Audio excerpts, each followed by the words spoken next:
السلام علیکم ورحمۃ اللہ تعالی وبرکاتہ۔ الحمد للہ وکفیٰ وسلام علی عبادہ الذین اصطفیٰ اما بعد فاعوذ باللہ من الشیطان الرجیم بسم اللہ الرحمن الرحیم۔ اللہم صلی علی سیدنا و مولانا محمد کما تحب و ترضی بما تصلی علیہ صلاۃ و سلام علیک یا رسول اللہ صلی اللہ تعالی علیہ وسلم۔ برادران ملت اسلامیہ، آج کا یہ پہلا درس ہمارا تفسیر قرآن کا شروع ہے۔ اللہ سبحانہ و تعالیٰ سے دعا ہے کہ مولا تعالیٰ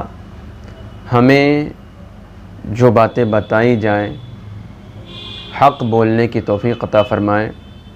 اور اس سے زیادہ پہلے مجھے عمل کرنے اور اس کے بعد آپ لوگوں کو بھی عمل کرنے کی توفیق عطا فرمائیں۔ ترجمہ کے ساتھ تفسیر قرآن ہمارا شروع کرنے کا بیسک مقصد یہ ہے کہ فقہاء ارشاد فرماتے ہیں، اور غالباً ہر انسان کے ساتھ یہ معاملہ ہوتا ہے کہ ایک بندہ مومن جب نماز پڑھتا ہے تو اس کے نماز میں بہت زیادہ وسوسے پیدا ہوتے ہیں۔ ہماری نمازوں میں بھی ہوتے ہیں، آپ کی بھی نمازوں میں ہوتے ہوں گے۔ باہری دنیاوی خیالات آتے ہیں، گندے گندے خیالات آتے ہیں، تو فقہاء نے اس کا علاج بتایا ہے۔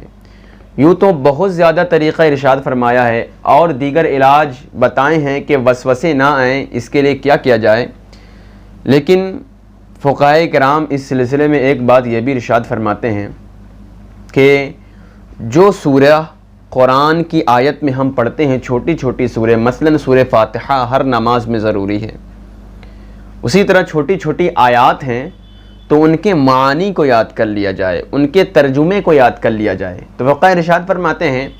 کہ جب امام کے ساتھ کوئی بندہ نماز پڑھ رہا ہو تو امام جب سورہ فاتحہ پڑھے یا چھوٹی سورہ پڑھے تو بندہ اس امام کی قرأت کے سورہ فاتحہ یا سورہ کے ترجمے کو اپنے ذہن میں بٹھائے، یعنی اس کے ترجمے پر غور کرے، تو اس طرح بہت زیادہ یہ امکان ہے کہ اس کو دنیاوی خیالات سے وہ ذہن پاک رہے گا۔ تو ضرورت اس بات کی، اور ہمارا یہی بیسک مقاصد ہے کہ ہم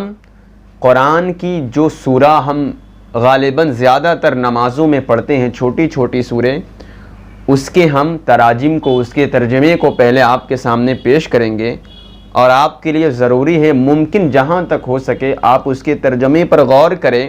اور اس کو یاد کرنے کی کوشش کریں ترجمے کو۔ اور کوشش یہ بھی کروں گا کہ مختصر سی تفسیر میں آپ کے سامنے ان سورہ کی آپ کے سامنے پیش کروں،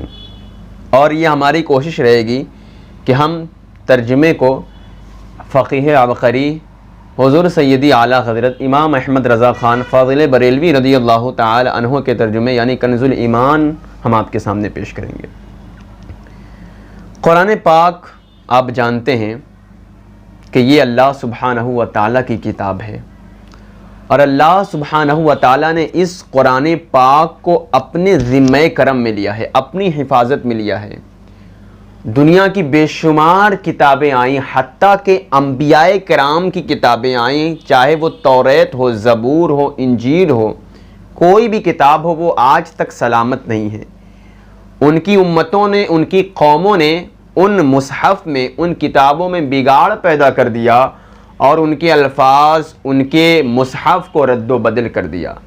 لیکن یہ قرآن واحد میرے رسول کا وہ معجزہ ہے کہ صبح قیامت تک اس کی ایک آیات تو دور کی بات، اس کے ایک نقطے میں بھی کوئی رد و بدل نہیں کر سکتا۔ اس کی وجہ یہ ہے کہ اس قرآن کی حفاظت خود اللہ سبحانہ و تعالیٰ نے اپنے دست مبارک میں رکھا ہے، اور اللہ جس کی حفاظت کرے، بھلا بندوں کی کیا اوقات کہ وہ بندہ اس میں کچھ شک و شبہ یا اس میں کچھ خرابی پیدا کر سکے۔ آج آپ دیکھتے ہیں کہ بے شمار لوگ قرآن کے مقابل کھڑے ہوتے ہیں، اور آپ نے دیکھا ہوگا کہ میں نام نہیں لینا چاہتا کہ میں قرآن کی ان آیاتوں کو نکال دوں گا، میں یہ کر دوں گا، میں قرآن کو رد و بدل کر دوں گا، یہ ویب سائٹ لاتے ہیں قرآن کو بدل دیا جائے، لیکن ایڑی چوٹی کا زور لگا دیا، لیکن قرآن کی ایک آیات تو دور، ایک زیر زبر کو وہ تبدیل نہ کر سکے۔ کیوں؟ کیونکہ اس کی حفاظت خود اللہ سبحانہ و تعالیٰ نے اپنے ذمہ کرم میں رکھا ہے۔ یہ قرآن میرے نبی کا ایک بہت عظیم معجزہ ہے۔ رسول پاک صلی اللہ تعالی علیہ وسلم کی عمر مبارک میں 40 سال کی عمر مبارک میں سب سے پہلی مرتبہ جو آیت مبارکہ نازل ہوئی، آپ نے بارہا سنا ہوگا کہ غار حرا میں آقا کریم صلی اللہ تعالی علیہ وسلم رب کی عبادت میں مصروف ہیں اور حضرت جبریل علیہ السلام اس قرآن مقدس کی پہلی آیت مبارکہ اقرأ بسم ربک الذی خلق لے کر نازل ہوئے کہ محبوب پڑھیں اپنے رب کے نام سے جس نے آپ کو پیدا کیا۔ تو قرآن کی سب سے آیت کریمہ جو سب سے پہلے نازل ہوئی وہ اقرأ بسم ربک الذی خلق ہے، اور اس کے بعد 40 سال سے لے کر 63 سالہ زندگی میں رسول پاک صلی اللہ تعالی علیہ وسلم کی عمر مبارک میں 40 سال میں یہ قرآن پاک نازل ہوتا گیا آیات کے ذریعے، سورہ کے ذریعے، اور یہ پورا قرآن پاک 23 سال کی مدت میں مکمل ہو گیا۔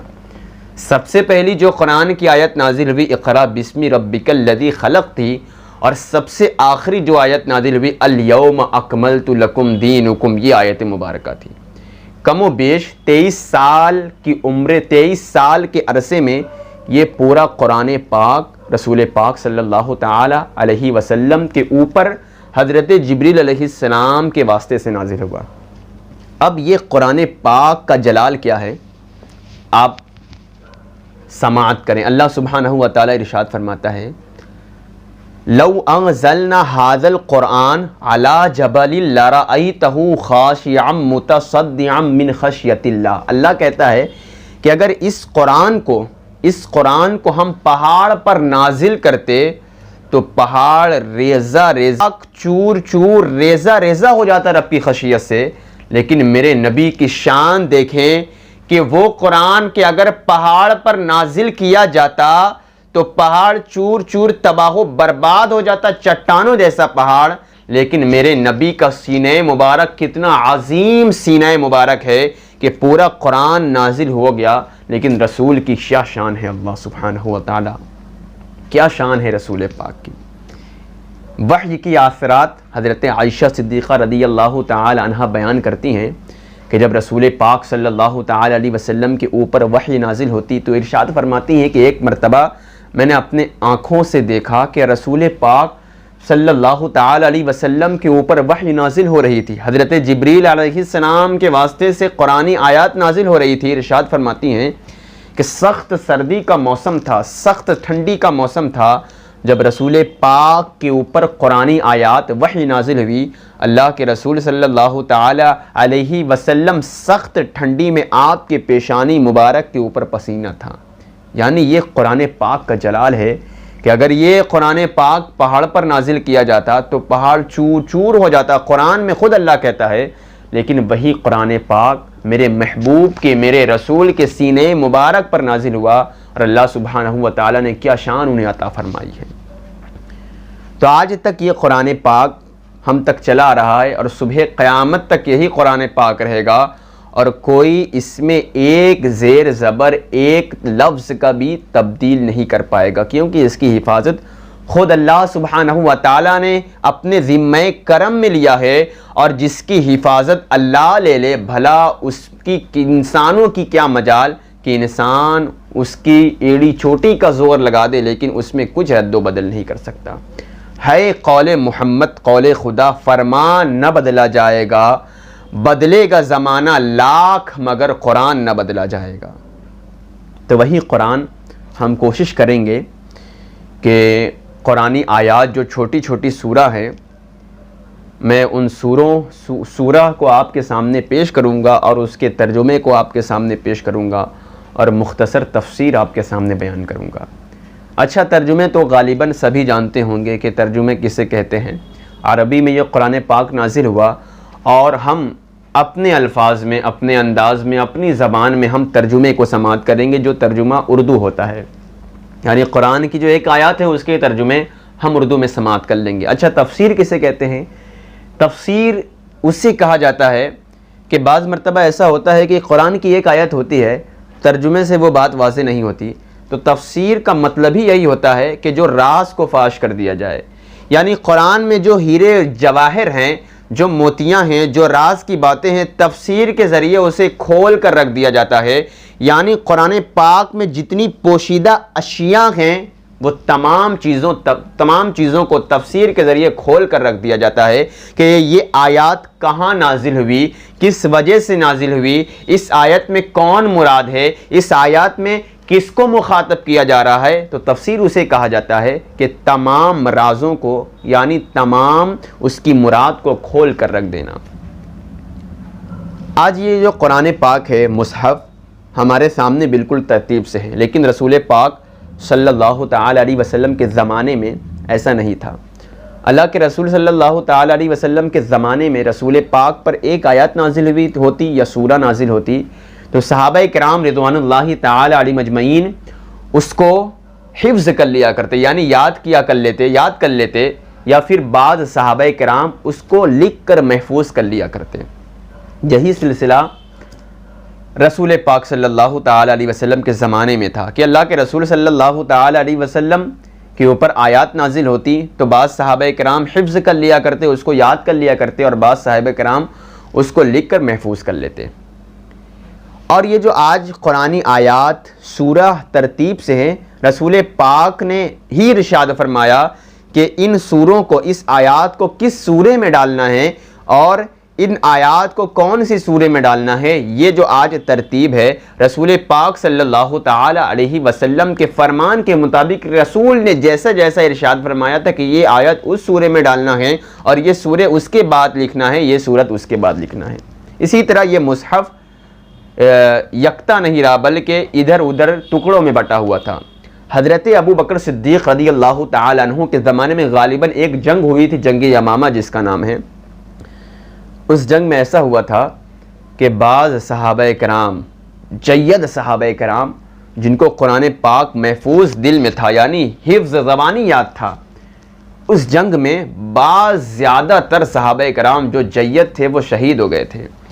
حضرت عمر فاروق اعظم رضی اللہ تعالی عنہ کو ڈر محسوس ہوا کہ یار جن صحابہ کرام کو قرآن پاک مضبوطی سے یاد تھا اور وہ جید صحابہ کرام شہید ہو رہے ہیں، تو اگر ایسا ہوا کہ یہ قرآن پاک کو محفوظ کون کرے گا، یہ قرآن پاک تو کئی ٹکڑوں میں بٹا رہ جائے گا۔ حضرت عمر حضرت ابو بکر صدیق کے پاس پہنچے کہ ابو بکر صدیق، بے شمار اصحاب ہمارے ساتھی جن کو قرآن پاک یاد تھا وہ شہید ہوتے جا رہے ہیں، اور اگر ایسا رہا تو سارے شہید ہو جائیں گے، اور پھر اس قرآن پاک، اس مصحف کو اکٹھا کون کرے گا؟ حضرت ابو بکر صدیق نے حضرت عمر کی وہ بات مانی اور تمام قرآن پاک کے چیزوں کو اکٹھا کیا، تمام سوروں کو اکٹھا کیا حضرت ابو بکر نے۔ پھر وہی ایک قرآن پاک حضرت ابو بکر صدیق کے بعد حضرت عمر کو دے دیا گیا۔ حضرت ابو بکر کی وفات کے بعد وہی ایک قرآن پاک تھا، وہ حضرت عمر کے پاس آیا، اور بے شمار اصحاب کے پاس، صحابہ کے پاس وہ علیحدہ والا قرآن پاک، یعنی کوئی سورہ کہیں کوئی سورہ کہیں تھی، لیکن جو مصحف ایک تھا وہ حضرت عمر کے پاس، حضرت ابو بکر کے پاس حضرت ابو بکر کے بعد حضرت عمر کے پاس آ گیا۔ حضرت عمر فاروق اعظم رضی اللہ تعالی عنہ کا بھی انتقال ہو گیا، تو وہ قرآن پاک آپ کی بیوی، آپ کی بیٹی حضرت حفصہ رضی اللہ تعالی عنہ کے پاس آیا۔ اب حضرت عثمان غنی کا دور آیا۔ حضرت عثمان غنی رضی اللہ تعالی عنہ کے زمانے میں بہت زیادہ اختلاف شروع ہونے لگا کہ یہ قرآن کی آیات ایسے ہے، یہ قرآن کی آیت اس طرز پر ہے، یہ ہے وہ ہے۔ تو حضرت عثمان غنی رضی اللہ تعالی عنہ حضرت حفصہ رضی اللہ تعالی عنہ کی خدمت میں حاضر ہوئے، جو حضرت عمر کی شہزادی تھی۔ ارشاد فرمایا حضرت عثمان غنی نے کہ حفصہ، جو قرآن پاک حضرت ابو بکر صدیق اپنے زمانے میں علیحدہ کی جگہ اکٹھا کرایا تھا اور وہی حضرت عمر کے پاس تھا، آج آپ کے پاس ہے، وہ قرآن پاک آپ مجھے دے دیں اور میں اسی قرآن پاک کو دیکھ کر بے شمار قرآن پاک کو اس ترتیب سے لکھا دوں گا۔ اور حضرت عثمان غنی نے اس قرآن پاک کو لیا جو حضرت حفصہ کے پاس تھا، اور حضرت زید بن ثابت رضی اللہ تعالی عنہ کے ساتھ مل کر حضرت عثمان غنی نے اسی قرآن پاک میں سے تمام قرآن پاک کو اکٹھا کر کے لکھوایا۔ تمام قرآن پاک، بہت سارے قرآن پاک کو آپ نے لکھ کر اکٹھا کیا، اور جو اصل مصحف تھا وہ حضرت حفصہ کو واپس کرا دیا، اور جتنا اس میں سے حضرت عثمان غنی نے لکھ کر اپنے پاس محفوظ کیا، تمام شہروں میں وہ قرآن پاک حضرت عثمان غنی نے بٹوا دیا، اور آج بھی یہ جو آج جزئیہ ہمارے پاس محفوظ ہے، یہ حضرت عثمان غنی رضی اللہ تعالی عنہ کی ترتیب کیا ہوا یہ قرآن پاک ہے۔ یہ جو آج ہم پڑھ رہے ہیں، یہ حضرت عثمان غنی رضی اللہ تعالی عنہ نے اس ترتیب سے قرآن پاک کو نوٹ کیا تھا، اور وہی ترتیب سے آج یہ مصحف عثمانی اس کو کہا جاتا ہے، اور یہ مصحف عثمانی آج ہمارے درمیان موجود ہیں۔ تو میں بہت لمبی کوشش کروں گا کہ بہت زیادہ لمبی گفتگو نہیں کروں گا۔ آج میں نے قرآن پاک کے متعلق چند وجوہات بیان کیے، اور تفسیر کسے کہتے ہیں ہم نے پیش کیے۔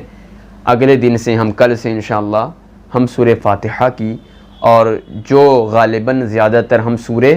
قرآن پاک کی نمازوں میں پڑھتے ہیں، ہم ان سورہ کے تراجم کو، اس کی مختصر تفسیر کو آپ کے سامنے پیش کریں گے، اور آپ سب